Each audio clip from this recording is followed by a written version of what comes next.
Good morning. Hey, Seattle. As always, it's your girls, Jasmine and Shantae. Welcome to another Thursday morning and another episode of The Way with Jazz and Tay. We'll be bringing you lots of laughs and class to get you ready for the day and the weekend ahead. Will it be the way or not the way? Find out and join the conversation. Tay, before the break, we did our review of the week and reviewed the finale of Insecure. I'm going to say I'm looking forward to season 5, and I wish that it was coming out like next month. Like the end, at least at the end of this year. Give us another season before 2020 ends, because we got nothing but time. Yes. So now let's get into our hot topic. It's something very important to us. So we've been trying to continue, educating our listeners and educating ourselves on all of the stuff that's going on in the world right now. And as you guys know, social unrest has not stopped. And the killings of unarmed Black people has also not stopped. Since George Floyd. But what we want to talk about today is Breonna Taylor. And we actually talked about her about a month ago with you guys when we talked about Ahmaud Arbery, Sean Reed, Sean Furr. And since then, there's not been much action at all. There's not really been anything done. So Breonna Taylor was murdered in her home in March, I think March 13th to be exact. The world didn't find out about all of this until about May. So 2 months, after the fact. And then since then, the only thing that has happened is, thankfully, Louisville has banned no-knock warrants. That happened last week. As well as one of the officers involved in the shooting has been fired for blindly and wantonly firing 10 rounds into Breonna Taylor's home. And they fired him because there's no way he could have assessed the threat. Because his view was obstructed by a door and a window screen or some kind of like a screen door.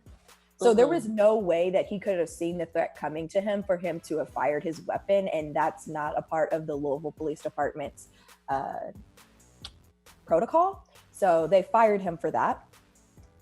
Now he will have to go to like a court hearing for that. And after the fact, will have 10 days to appeal it, which I think is what's gonna happen. Right. I think that they fired him just to get everybody off their backs, or at least to quiet everybody down for a little while. And then, when his 10 days are up, he's gonna be back in the police department, working again. Right. That's really all I wanted to say. Breonna is not trending anymore on social media. Nobody is really talking about it except for us, obviously. And well, not like us, but the Black community. We're still fighting for justice for her, because at the end of the day, there was negligence. They weren't at the right apartment, and someone completely innocent who should have never even been in their crosshairs is now dead. And that's the part that we understand, mistakes happen. This is just something that's it's an unbelievable mistake, but there's no accountability being held. And that's what it is. And that's just really, I think, what the whole movement is about right now. Not, we have to hold our police department to a higher standard. You cannot enforce the law and then not have it apply to you. That doesn't make sense. It doesn't work. And so another thing I wanted to say about Breonna Taylor is that I forgot my train of thought. So let's just get to that. That's okay. We have the petition, the link for the petition for justice for Breonna Taylor is on our link tree on our Instagram, The Way with Jazz and Tay. So if you guys want to sign that petition to, essentially call for the arrest of these 3 officers. Oh, what I wanted to say is that the other 2 officers involved are only on administrative leave pending the investigation, which seems to be taking eons, even though it far too long. That long for the officer that they fired. So there's that. But yes, you guys can go onto our Instagram. The link in our bio has the petition link, and you can sign it right there. Please sign it. Please share it with all of your friends. You can copy that link or share it directly to your Facebook or your Twitter as well. Outside of Breonna Taylor, and since the passing of George Floyd and the subsequent protests nationwide and internationally, there's been additional deaths in the Black community. And we just wanted to touch on those and say their names, and also just bring a little bit of light from our platform to these situations. So Rayshard Brooks, I'm sure many people know about this. He was shot outside of a Wendy's parking lot in Atlanta, Georgia.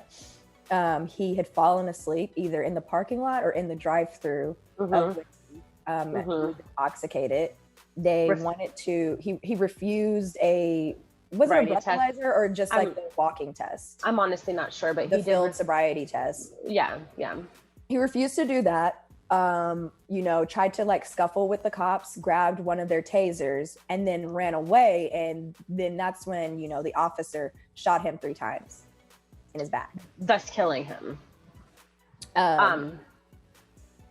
The officer held responsible. So I've decided from here on out, I don't really want to say the officers' names because I've decided it's not important. It's not important. I mean, it also feels like but some of these officers are continuing to do this for like some kind of notoriety, because I don't know, like, here's the thing. When it's like, so this Breonna Taylor situation, when it's an officer in which you need to say their name as a point of getting them taken care of, yes, it's important. Right. Yeah, we need to know who their names are so that they can get properly arrested or charged or whatever. So the officer held responsible for this shooting, it now faces 11 charges, 11 charges, including murder and aggravated assault with a deadly weapon. All of these can be convicted with jail time, or in the state of Georgia, the death penalty. That's a small win. It is a small win. I would like to see them actually take the action and convicting him and properly sentencing him. Yeah. Because that's really where it will fall off. And I feel like I say this all the time. It's great to have arrests and everything, but like the real justice comes from the conviction and the sentencing. So hopefully the jury's unbiased, and hopefully the judge will sentence him properly as well. If found. Another one, I know we're running a little bit low on time. Another one that I really wanted to highlight was the death of Elijah McClain, which has only started trending, I want to say, this past week. This young man was actually killed almost a year ago at this point, and we're just now hearing about it.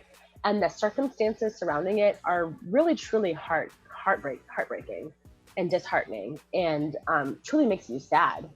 The police were called on this. He was 23 at the time, from Colorado. The police were called on him because he was acting suspiciously. Okay.